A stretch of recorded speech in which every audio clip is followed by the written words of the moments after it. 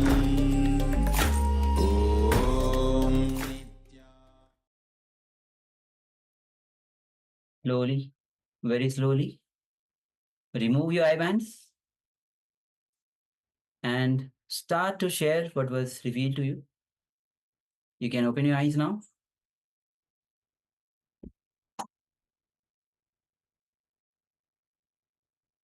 Yes. Take a moment.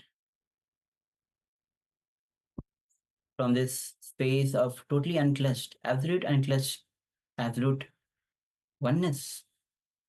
Please share your revelations. What Swamiji revealed to you?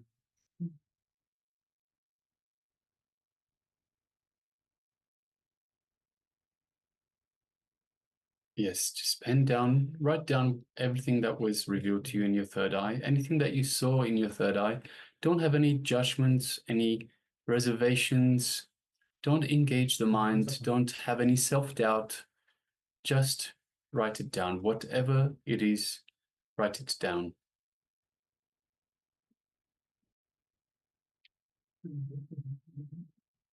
See, all power manifestation comes from the space of oneness, and space of oneness has nothing to do with logic. When you go beyond the logic, when you are in the pure space of oneness, you start manifesting the powers of third eye. So let us know. We already have one sharing from my Alice. Also requesting for participants that are following us on YouTube, please do let us know. Please take part in these power manifestation sessions as well. You can very easily join us. We welcome you to join us, so please do. So Maya says, I see a dome shaped tall building and maybe green color. Okay, thank you for sharing, Ma Alice. And other participants, please let us know. Yes, requesting Ma Janine to please switch on your camera. Wei Heng Nin, please switch on your camera.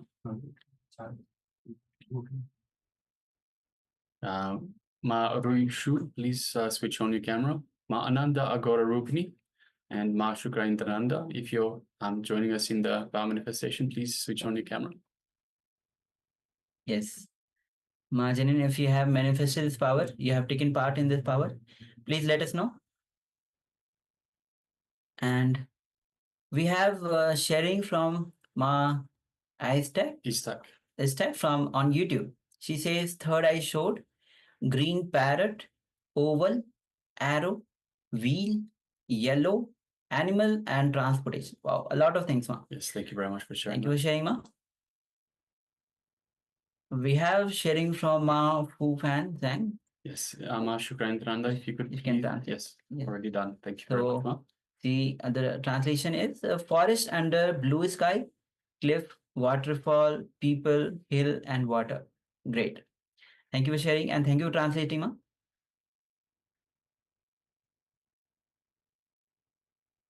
Just waiting for a couple of moments so that other participants can also share.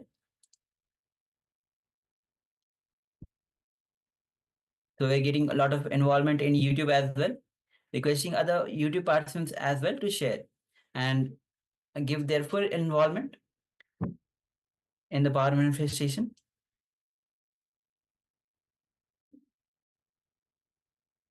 Okay. All right, let's move on to the verification stage. So shortly we'll be displaying the image that we had displayed for you earlier.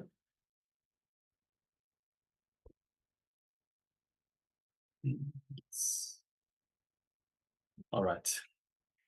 So you can see, okay, we have one more sharing from Liu Zaikun. She says hill and trees. Yes. So as you can see, it's a beautiful mountain range and a lot of snow, clouds. You can see a small building, a lot of people, pathway. Maybe people are skating. Actually, this is a place in Kashmir. It's actually a ski resort, so it's a place where people come to ski. Yes. And you can see trees on the left sides. So there are a lot of snow on the building on which is there on the ground. Big one. Okay. So Miley says, I see a dome-shaped tall building and maybe green color. So definitely we have the green color in the building which is there. Dome-shaped, yes. And of course, we have the trees in the background that are they look like pin trees, so very much green, evergreen trees. Yes, thank you, Yes. Miles, for sharing. Ma Fun Fang Zhang says, forest under blue sky, cliff, waterfall, people, hill, and water. So definitely a lot of people you can see. Hills, yes, and water. We have snow, so there might be a chance you might have interpreted that with that related to that.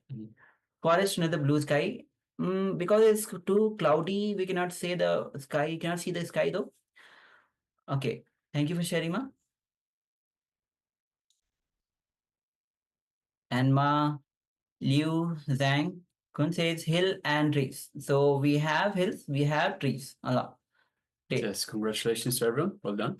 Elderma, thank you very much. And let's have a look at the YouTube.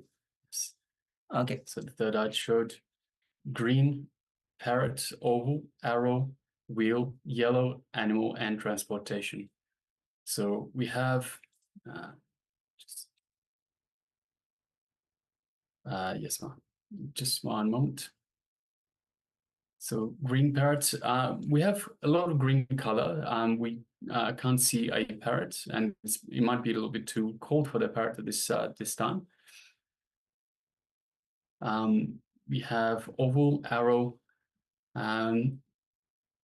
We don't have oval, arrow.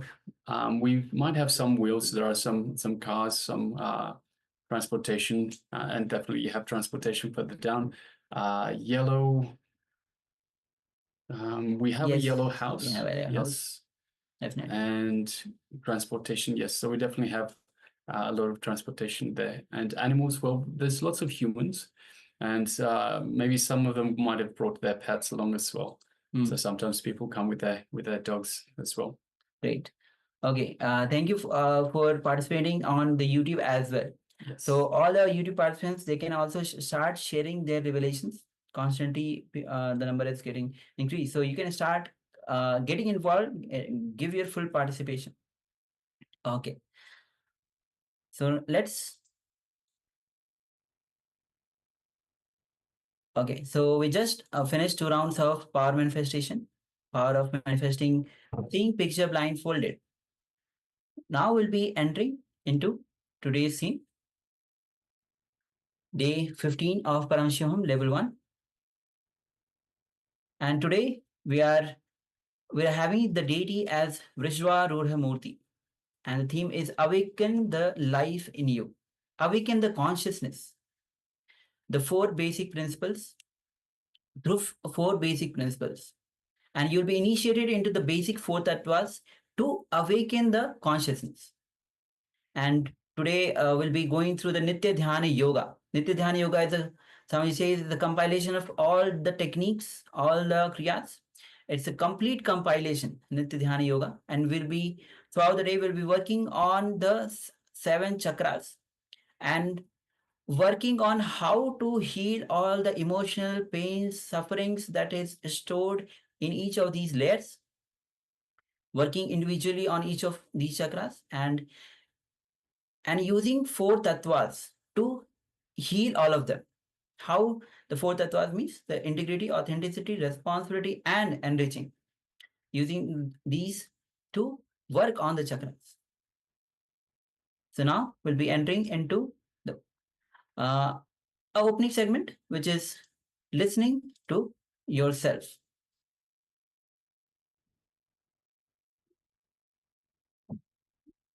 Okay. So requesting all participants to please come to the space of listening.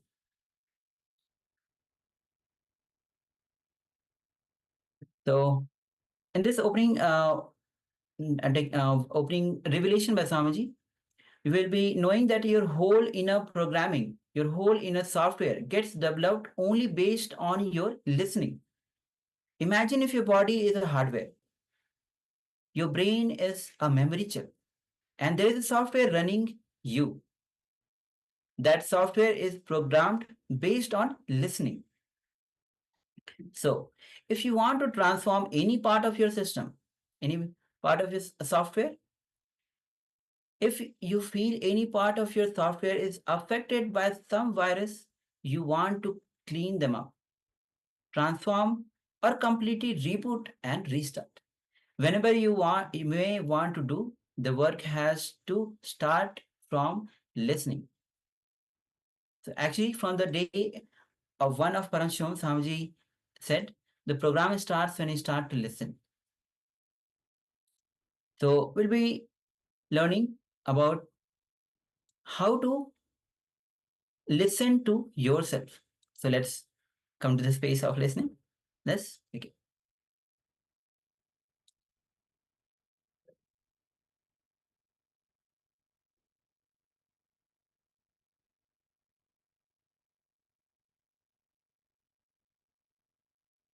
Yes.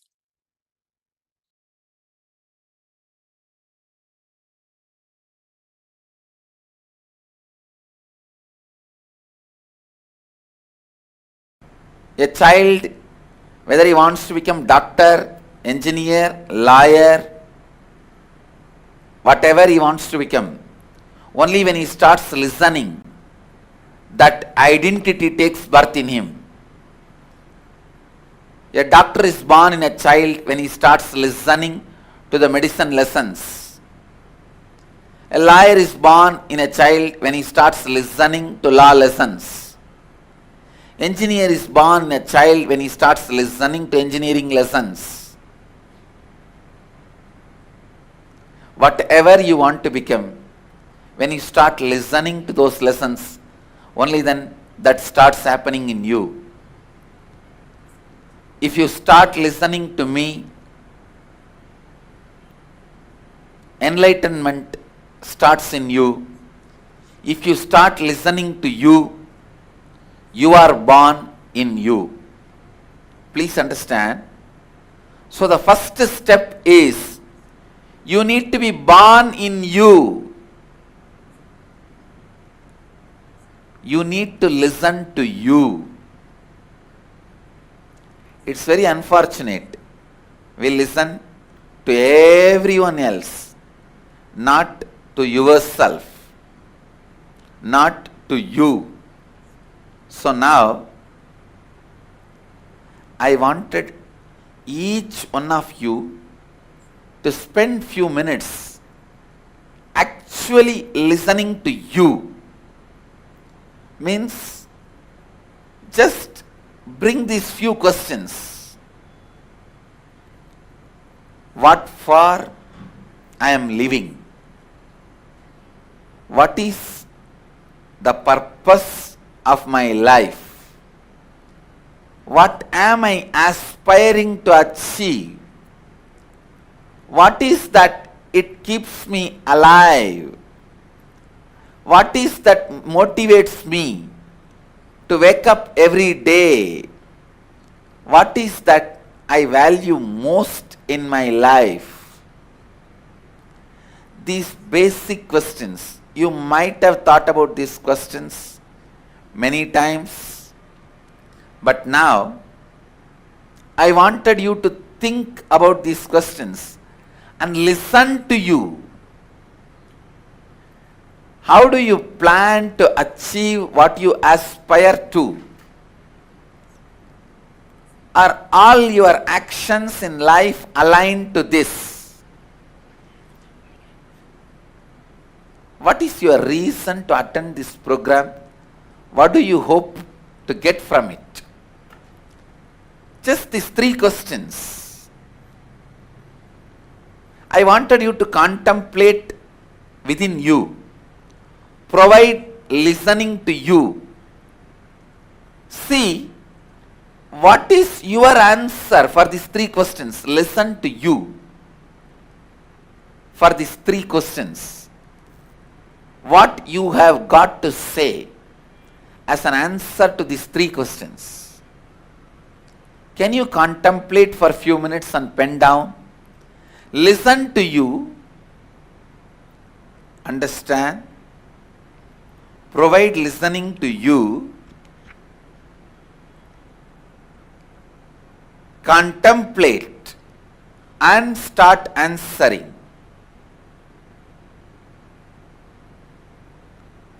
Contemplate and start answering.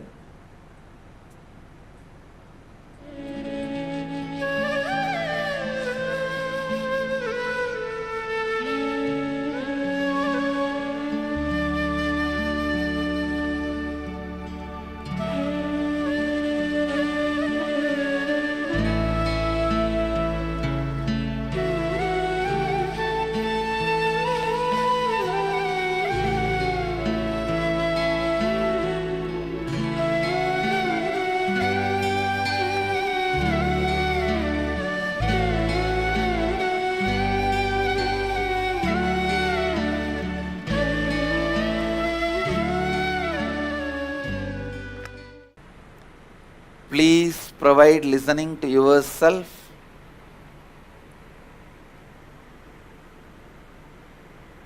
And pen down.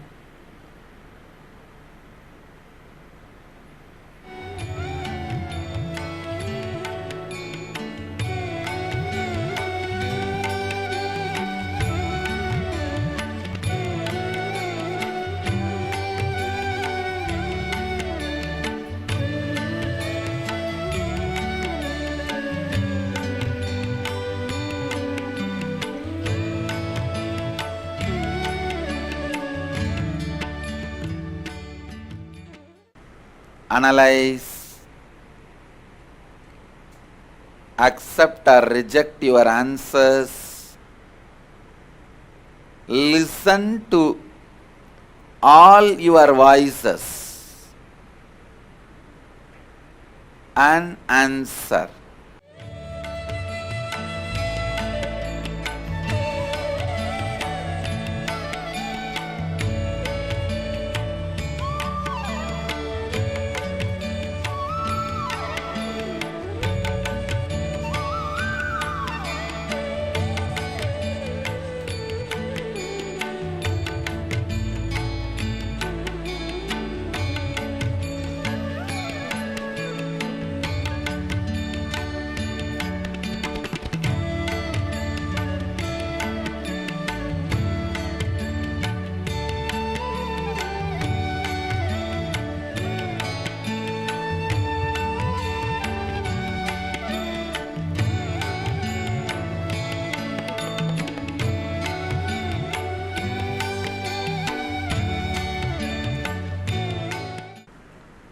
Even if you finish writing, please contemplate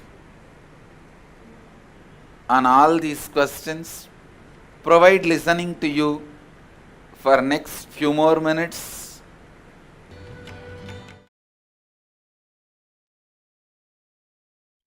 Yes, welcome back. That was wonderful video by the Supreme Pontiff of Hinduism, asking us to contemplate, to have a look at what is our life purpose. What do we aspire to be? What keeps us alive?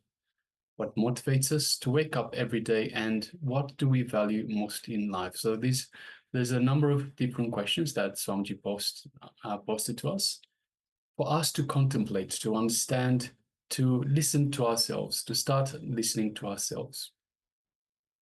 So now we'll be moving into a little exercise along the same line. So requesting people to please contemplate. We'll be posting the slides on for you, and requesting you to please get grab a pen and paper and start penning down the answers to these questions. So these are your answers to these questions. So the exercise is listening to yourself.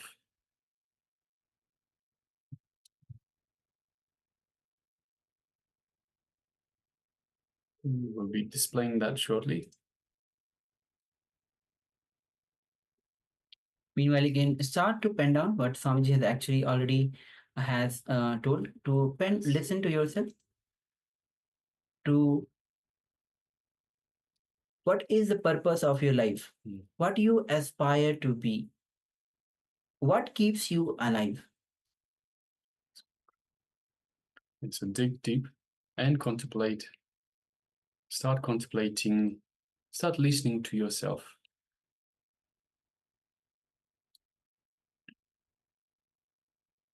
What is the purpose of your life? What do you aspire to be? What do you want to be? What keeps you alive? What motivates you to wake up every day? What do you value most in life? So these are a few questions. There's a number of different exercises. We have 3 different exercises. This is the first exercise. So requesting all participants to please pen down the answer to these questions and be honest with yourself. So dig deep and contemplate and make sure you do the exercise sincerely. Go ahead now.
So now let's move to the next step of this exercise.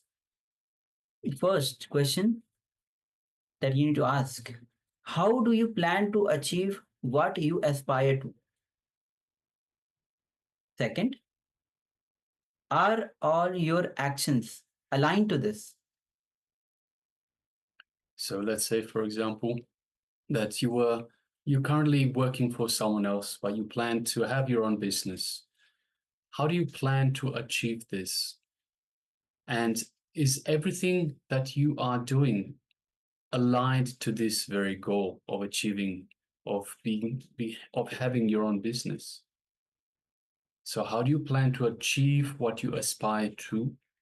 So whatever your aspiration is in the first exercise. And are all your actions aligned to this? Yes. So all the actions, if you are planning, already have the plan, or you the layout, the plan, how you're going to plan your actions to achieve this. So, and in terms of the actions themselves, so make sure, so what we're asking is, are you doing everything in your power to get to where you aspire to be? Or are you getting distracted by other things?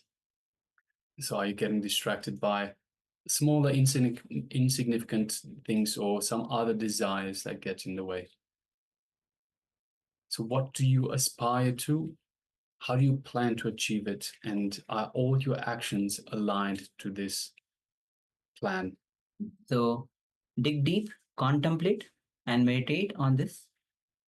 This will help you to realign yourself to your aspirations that you have. So let's take a few moments.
Yes, now let's move on to the third step. Let us dig deep and contemplate, meditate, and let's continue doing this exercise sincerely. What is your reason for attending this program? What do you hope to get from the program? So go ahead now.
Yes, so what a wonderful exercise to start listening to yourself. So Swamiji says that when you start listening to yourself, the program starts. When you start listening, the program starts. But also listening to yourself, truly listening to yourself, we have to listen to ourselves, to understand where we are, to understand where we want to be and how we can get there. All right, let's move on now to a detox segment. So today we'll be looking at detoxing with lemon juice. So, but why do we detox? So we keep reminding you, detox, we need to detox to remove the toxins in our body.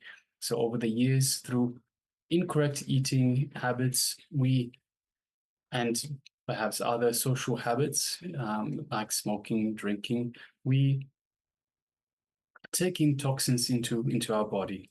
So we need to remove these toxins in order to give our body a chance to come back to the ideal body that we should be having.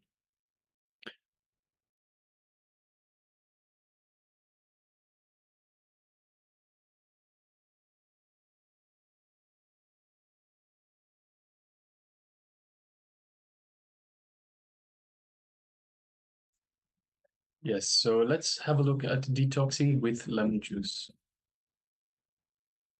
We can project this on the screen. So we can give you its recipe. Just give just one moment, please.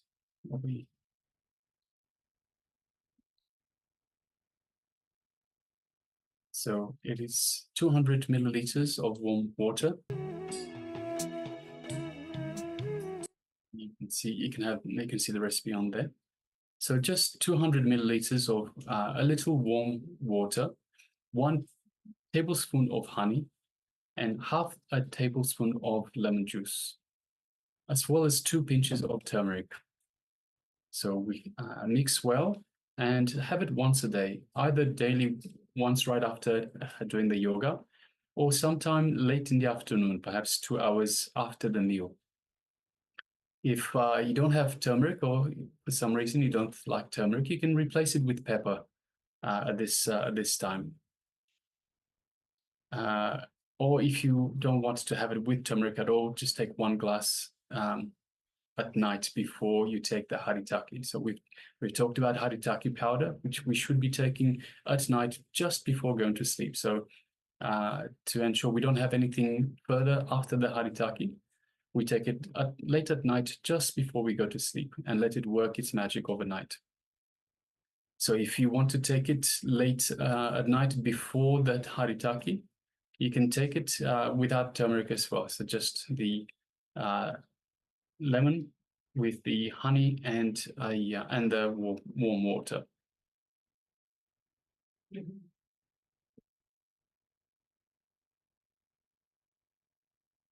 Yes. Yes, so just further on why detox. We detox to empower ourselves with the power to play with our inner space, to create the reality that we want, to experience the ultimate richness, our ability to change, create, ability to make things happen, to make anything happen anywhere in the universe, to be able to handle depression permanently and balance our weight without feeling powerless or tired. So these are some of the reasons why we detox. All right, let's move on. So after this powerful detox, as it is said that even the day 1 we had the detox, it is really important part of the awakening itself. The first step itself is detox. When you detox from all the toxins which the body has, detox from all the wrong cognitions that the mind has. That's why we give the powerful cognitions. Swamiji gives the powerful cognition so that we reprogram ourselves and we have the right cognitions. So next we'll be entering into the Nitya Dhyana Yoga. As today itself, the whole session is going to be on Nitya Dhyana Yoga. And Swamiji has designed this technique, which is a very powerful meditation technique, which enables all the seekers to connect deeply with their inner self and experience the essence of eternal bliss. This practice is culmination of years of inner research and exploration by Swamiji himself, which aims at providing a simple yet profound method for achieving mental clarity, emotional healing, and spiritual awakening. So the practice consists of 5 steps, each lasting for 7 minutes, allowing you to engage in a structured yet fluid experience. Through Nitya Dhyan, individuals can relieve stress, improve relationship, awaken their intuition, and enhance their overall physical.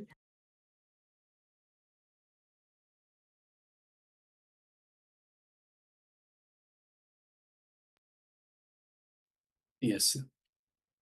The essence of Nitya, excuse me, the essence of Nitya Dhyana Yoga lies in its ability to cleanse suppressed emotional blocks and deeply embedded samskaras, guiding practitioners ourselves towards self-knowledge and transformation. It is not merely a meditation session, it is an opportunity to dive into the depths of your very being, to uncover the blissful nature that resides within you. So as we embark on this journey of Nitya Dhyana Yoga, we will find ourselves connecting with the divine, experiencing profound peace that comes from within. So let us embrace this path with an open heart and an open mind, and let's allow the transformative power of meditation guide us towards enlightenment. So we'll be entering into introduction to Nitya Dhyan, which is revealed by Swamiji himself, a revelation by Swamiji himself. So let's enter into this.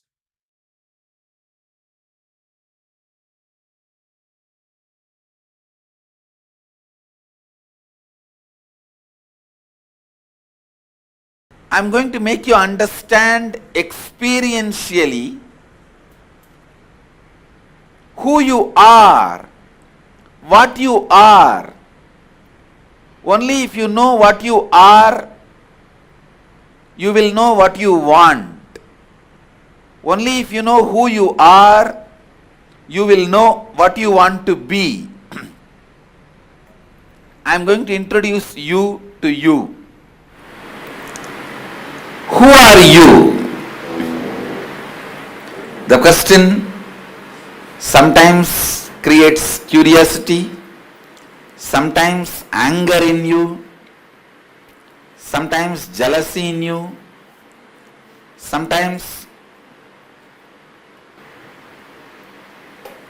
difficulties in you, sometimes dangers in you,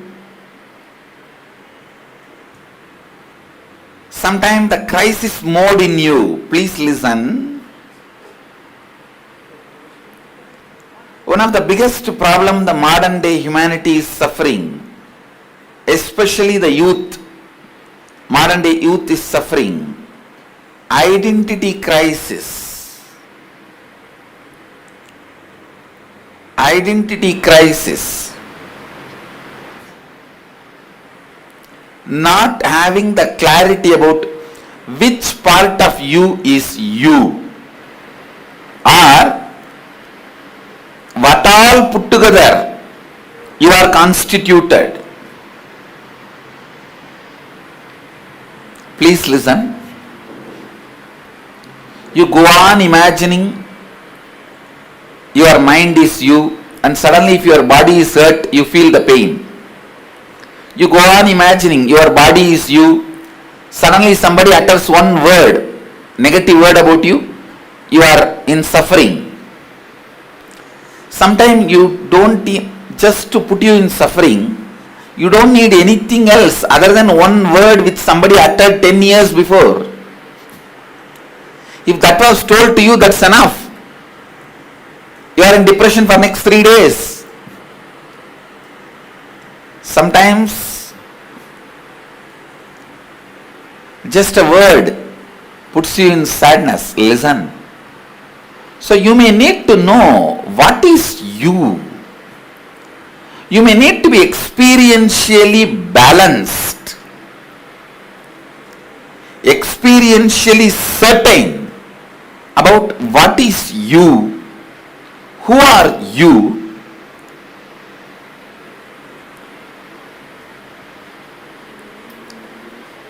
The identity crisis need to be attended. Please understand, you can achieve anything you want if you know who you are. Because once you know who you are, all your energies can be integratedly sent into what you want. Because you have no clarity about who you are, your energies are not getting integrated and sent into what you want. Listen.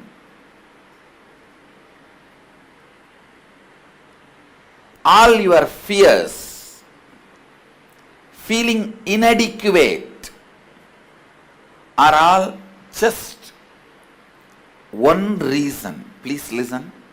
Fears and feeling inadequate is because you are not clear about you. If you are clear about you and all your thinking is flowing towards that, your actions are flowing towards that, your feelings are flowing towards that, you will not have feeling inadequate. One thing I want to tell you, whenever I see thieves, I don't feel angry. I feel sympathy. Poor fellow. He doesn't know him. He has such identity crisis. That is why he thinks by grabbing he can fulfill himself. By grabbing he can fulfill himself. Fear, feeling inadequate, feeling incomplete, feeling discontent, all this is just because you do not know who you are. I have seen people at the age of 50, 70, 80, they find out what they are doing is wrong. What they are doing is not what they always wanted in their life. Please listen. At the age of 70, 80, you find out what you are doing is not what you want to do in your life. By the time you find out what you are doing is not what you want to do in your life, life is already gone. Life is already over. I tell you, same way, you do some action where your identity is lost. What you feel as you is compromised. The identity compromise is the biggest depression, guilt, sadness, suffering can happen in human life. Please understand. The denial of what you always wanted, the denial of what you are, is more stronger suffering, sadness, depression, self-destruction than death. Denial of what you are, what you always wanted to be, is the biggest suffering which all of us are causing to ourselves due to ignorance. Please understand, due to ignorance. I wanted to introduce you to you. This whole session,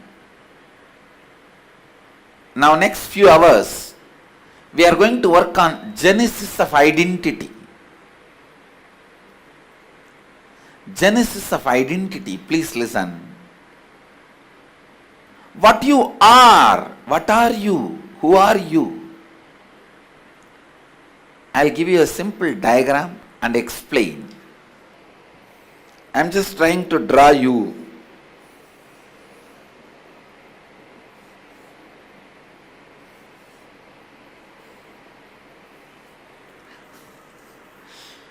Just assume this is a human body. For a few minutes, your body. Don't be offended, I have put such big belly.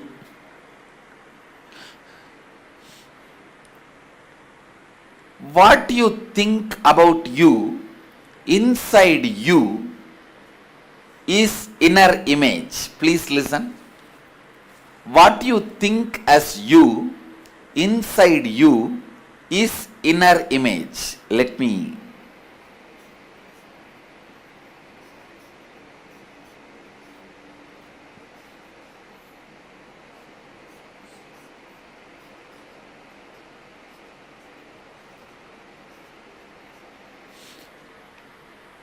What you think as you, inside you, as inner image.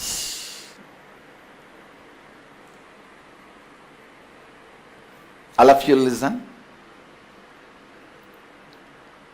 You have so many concepts about you, ideas about you, visualizations about you, understanding about what you are, and expectations about what you should be.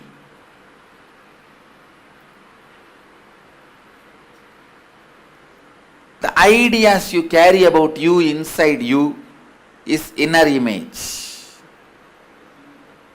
Next, how you show you to others, to the world.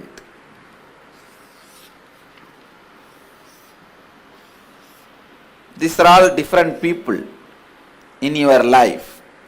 How you show you to them, usually through words. How you show you to them, that is outer image.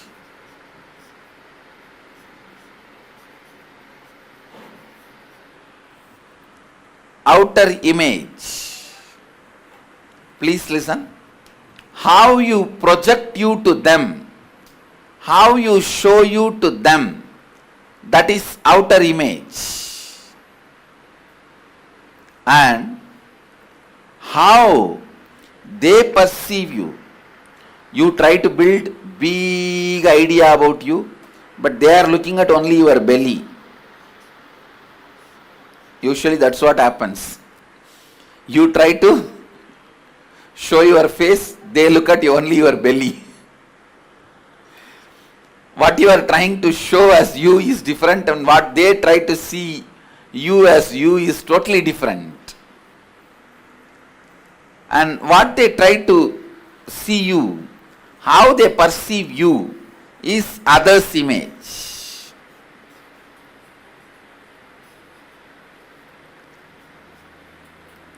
Don't try to say, how others perceive me, I am not responsible for that.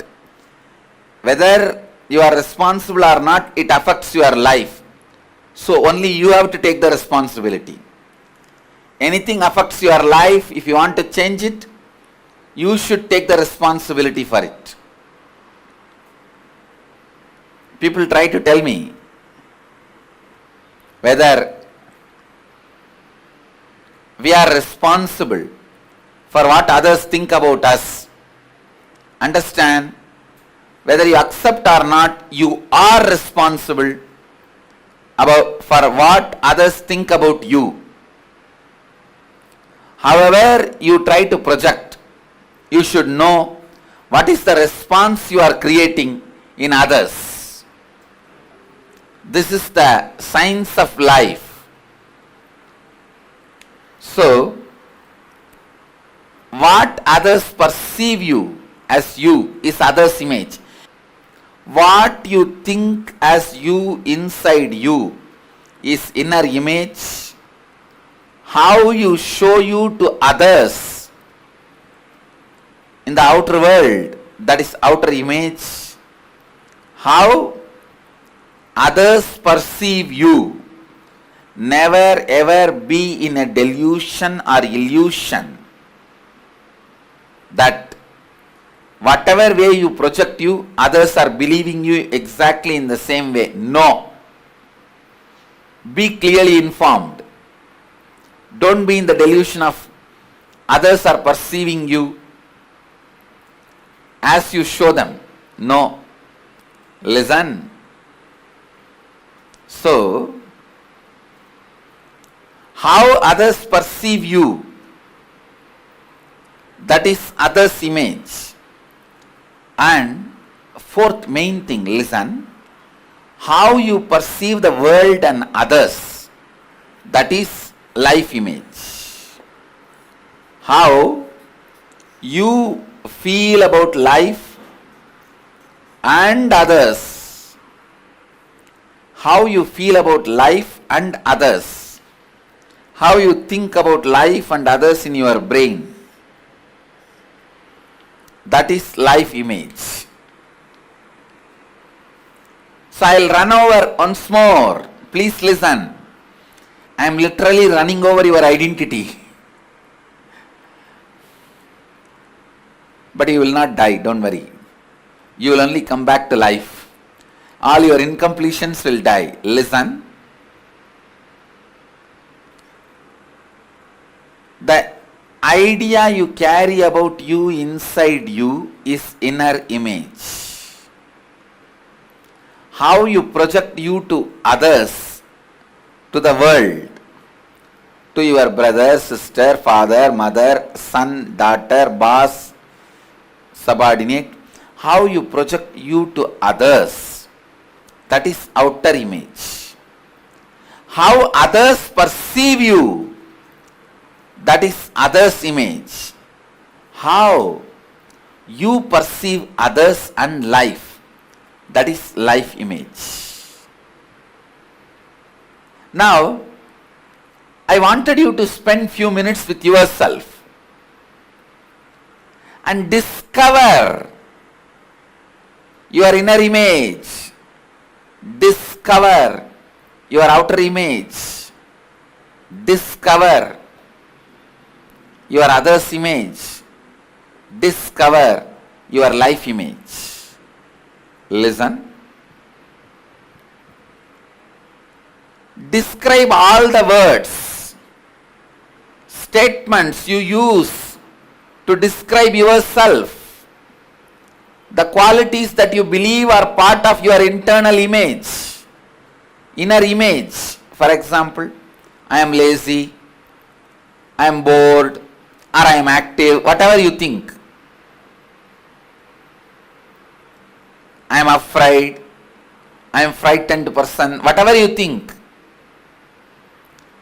Describe all the qualities you project to others. What you believe, please listen. The first is inner image, whatever you believe as you. Second, describe all the qualities you project to others as you. Outer image. Third, describe all the words and statements others have used to describe you. What they believe is the idea they carry about you, image they carry about you, others' image. Fourth, describe all your words, statements and beliefs about the world and about life, life image. Fifth question we will attend after we finish 4. Please distribute the worksheet. Genesis of identity. Worksheet. Let's first internalize, provide listening to yourself and answer.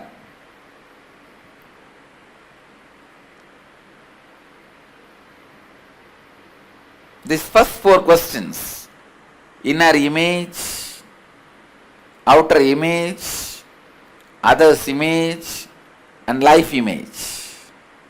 Please listen to you. With each question, spend enough time, analyze, listen, then answer.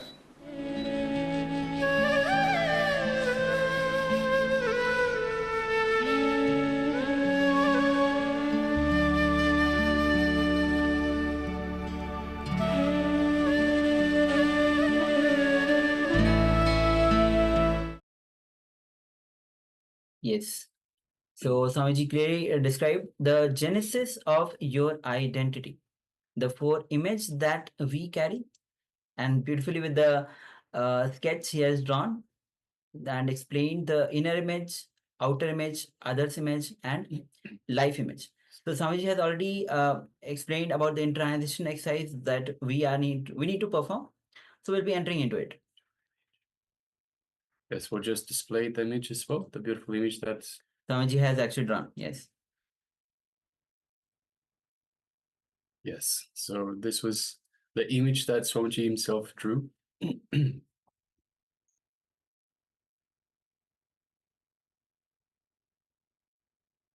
Yes, so it has the outer image, the inner image, life image, and others image of us. All right, so then let's go to the first step in this internalization exercise. We'll be displaying on your screens shortly. So let us describe all the words and statements that you use to describe yourself, all the qualities that you believe are part of your internal image, your inner image, whatever they might be. So this is just for your benefit. You don't have to share this with anyone. So please dig deep, have a look, be sincere, be honest with yourself. Describe all the words and statements that you use to describe yourself. So go ahead now. Yes. So all the inner images, like I am lazy, I am feeling powerless, I am arrogant, or many times you feel I am fearful. So all the inner images that you carry, pen down all of them. As Swami says, spend enough time, because this is the time when you realize the genesis of your identity. So this is a really important exercise. Swami said that when moment you align, when your identities, there's no gap between your identities, your energy aligns to what you aspire for. So pen down, this is the first step. Pen down all the inner images that you have for you. Let's begin.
Now, let's move to the next step. In this step, describe all the outer image that you carry.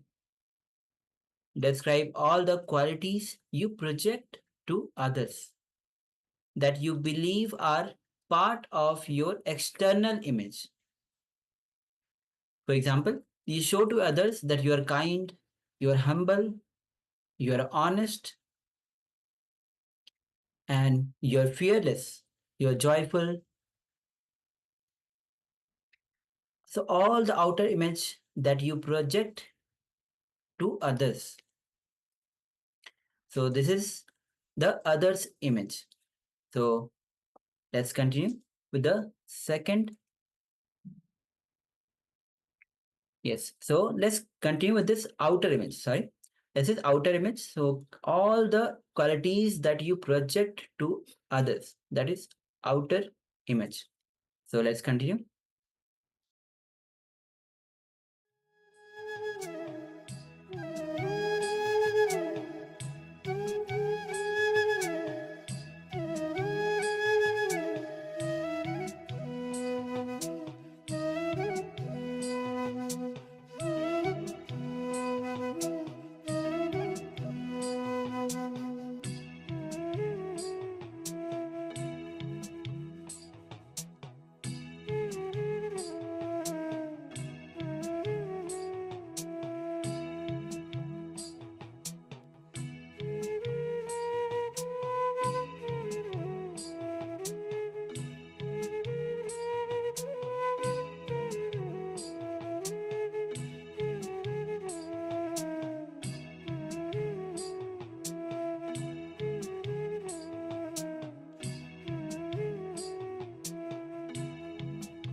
Yes, now let's move on to next step.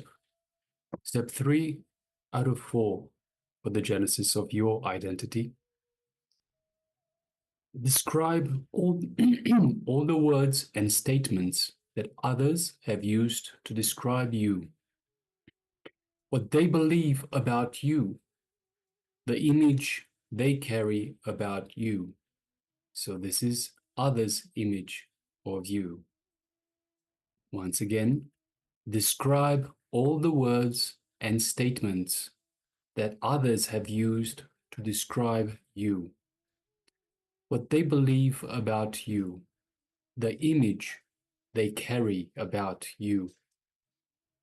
So whether they believe you are arrogant or they believe you are always happy, or they believe you are always lucky, whatever it might be. So whatever others' image of you is, whatever words and statements they use to describe you, please pen these down.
Yes, now let's move on to the fourth step. Describe all the words, statements, and beliefs that you have about the world and towards life in general. This is your life image. Once again, describe all the words, statements, and beliefs that you have about the world and towards life. This might be something like life is cruel, life is beautiful, life is happy, the world is great, or the world is a bad, bad place. Whatever words, statements, and beliefs you have about the world and about life, pen it down now.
slowly you can relax from this internalization exercise, where you just pen down all the 4 images that you have.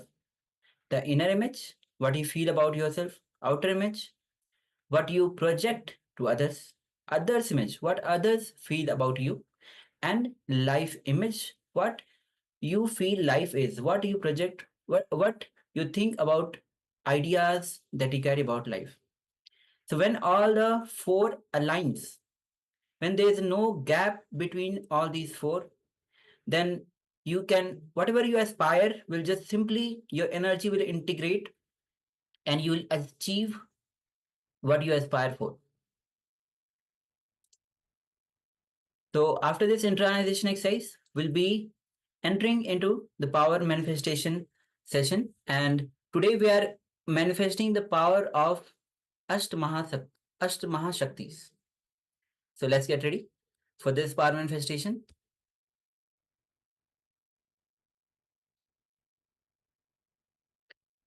So first let's enter into the pramana of manifesting Ashtamaha Shaktis. This is from Shiv Samhita, 5th chapter, 76 to 78 verse. Maranam khadyate tena sakena pikhadyate tasya satparama siddhir animadi gunaprada vayu sancharate dehe rasavriddhi dhuve bhavam akasha pankajadala vidyusamapi vardhate. The translation of this verse goes as, death is eaten by him, he is eaten by none. He manifests the highest powers such as anima, laghima, mahima, etc. The vayu, the wind energy moves equally throughout his body. The juices of his body are also increased, rasavriddhi. The nectar exuding from the ethereal lotus, Akash Pankaja, also increases in him.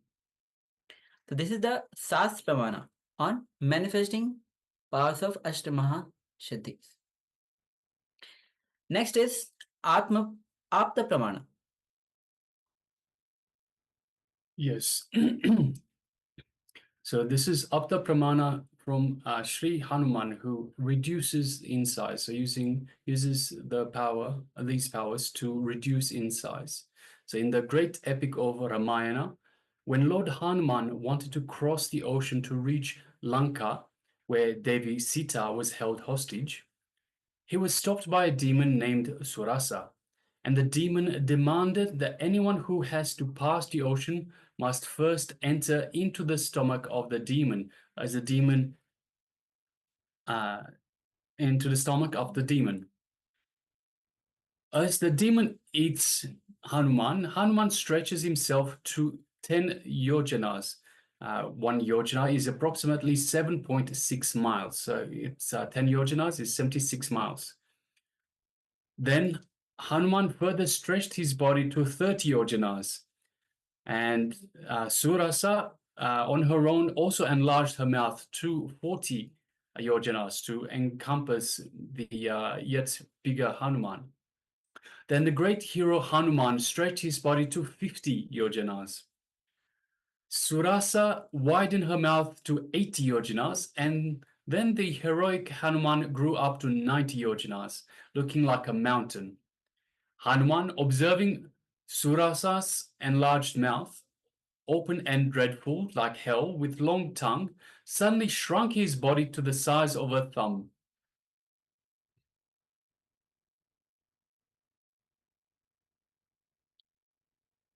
Now the next, again on Apta Pramana, this is on Ashtamaha Siddhis. In Srimad Bhagavatam, the great Purana, as you know, Bhagavan Sri Krishna describes the different powers and their manifestation to his disciples, devotee Sri Uddhava, in the section called Uddhava Gita. Now, in this, there's a verse called Anima Mahima Mutare Laghima Praptir Anidihar Prakramya Sutra Dehe Ushtaka Preparam Sita. So this is a verse. So let's enter into the description of what the verse actually means. Among the 8 primary great powers, the 3 by which one transforms one's own body are anima, becoming smaller than the smallest, mahima, becoming greater than the greatest, and laghima, becoming lighter than the lightest. Through the perfection of prapti, one acquires whatever one desires. And through prakamya, one experiences any enjoyable object, either in this world or the next. Through ishita, one can manipulate, one can manipulate and lord over the maya, and through the controlling power called vashita, one is unimpeded by the 3 modes of nature. So one who has acquired kamavasyata power can obtain anything from anywhere to the highest possible limit. So further, the translation goes as, my dear gentle Uddhava, these 8 cosmic powers, great powers, are considered naturally existing and unexhaled within this whole world. So this is the Apta Pravana, which in Uddhava Gita is translated to, told to Uddhava, a devotee of Krishna. Yes, we also have the Atma Pramana from the experiences of Swamiji himself. So on the 12th of October 2005, this takes place in the Los Angeles temple. The Nataraja deity at the Los Angeles Paramashivoham Hindu temple is 6 feet 10 inches. The door to the temple itself is 6 feet 8 inches, so 2 inches shorter than the height of the Nataraja deity. In planning how to move Nataraja into the temple, the disciples told Swamiji about the problem. Nataraja would not fit. His reply, don't worry, Nataraja will fit. They thought that they had made an error in measurement. They went and remeasured both the door and the deity. Still, there was a problem with the size of Nataraja.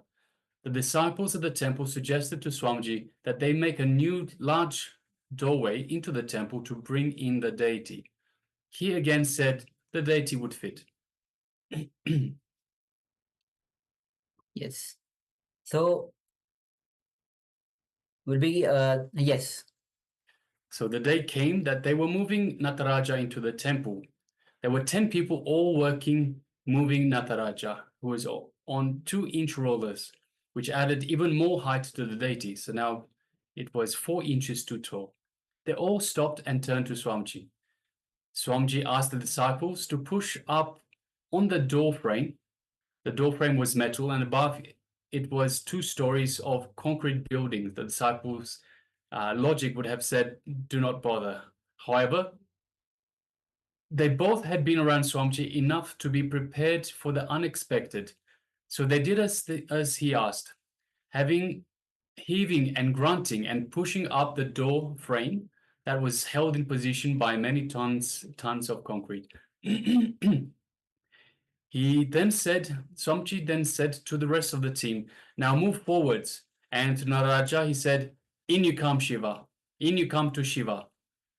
When the deity came within an inch of the door, we could all see that it would fit through. The deity came through the door, carried by the men easily. They could not believe what they had witnessed. They all started to laugh, and soon they were rolling on the floor. We were laughing so hard. Swamiji smiled and walked away to organize the next project. So this is the power that Swamiji himself expressed on Siddhis. That happened in Los Angeles temple. There's a beautiful temple, a big deity of Nataraja is there, and Shivagami is there. And of course, daily during Laghu Puja, during this, even during Darshan, Laghu Puja happens in this temple. It's a beautiful temple. All of you must visit, if you are, especially if you are nearby. Okay. So now we'll be entering into the first power, which is increasing your own height. Yes. So as we have gone through the science or the Sas Pramana, which is the science of manifesting the powers of Ashtamaha Siddhis, let's enter into it. Now sit with your head, neck, spine in a straight line. Vajrayana Parameshwar has come down as Bhagwan Nityananda Parameshwar from Kailasa. Remember Parameshwar in your third eye, which is between the eyebrows. Sit with this powerful cognition that you are Nityananda Parameshwar. Meditate on it. Think intensely. You are Nityananda Parameshwar. Anything you think as your identity is delusion. Drop it. You are Nityananda Parameshwar. Be in absolute unclutching, complete completion and oneness to experience the state, space, powers, and being of Paramashiva. Now, in the first step, you are going to measure your own height. Ma Paramashiva Shakti says, and the scriptures sounds good. Very good, Ma. So all the scriptures, all the verses, Swami says has that Sanskrit language itself is designed for enlightenment. So the creation of Sanskrit itself is made for the enlightenment. It supports enlightenment. Even all the scriptures were written in Sanskrit and transferred verbally through Sanskrit. So great one. Okay. So we'll be entering into the first round. So turn on your video recording and take a moment to measure your own height and note down your own height. So if you have the measuring scale, good. Otherwise, maybe you can just stand in front of the wall and just give a mark on the wall. That is much easier way to mark or measure your height. So take a moment to do so, all of you, please. And all the participants on YouTube as well. We have few participants on YouTube who are watching us. So let us know if you have taken the first initial measurement of your own height.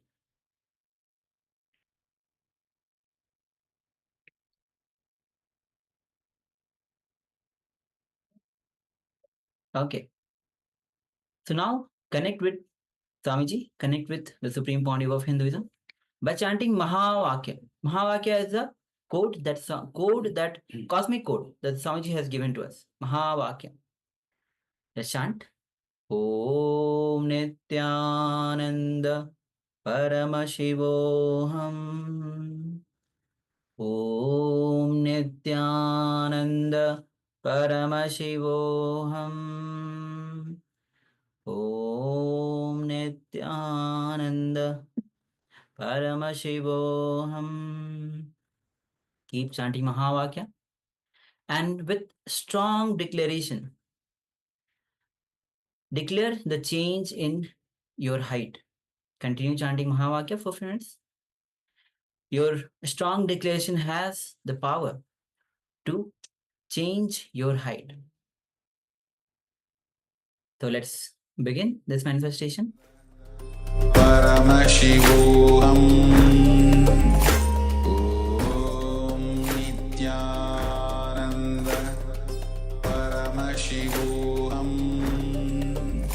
Om Nityananda Paramashivoham Om Nityananda Paramashivoham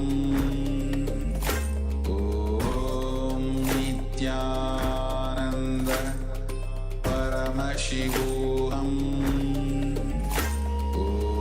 Om Nityananda Paramashivoham Om Nityananda Paramashivoham Om Nityananda Paramashivoham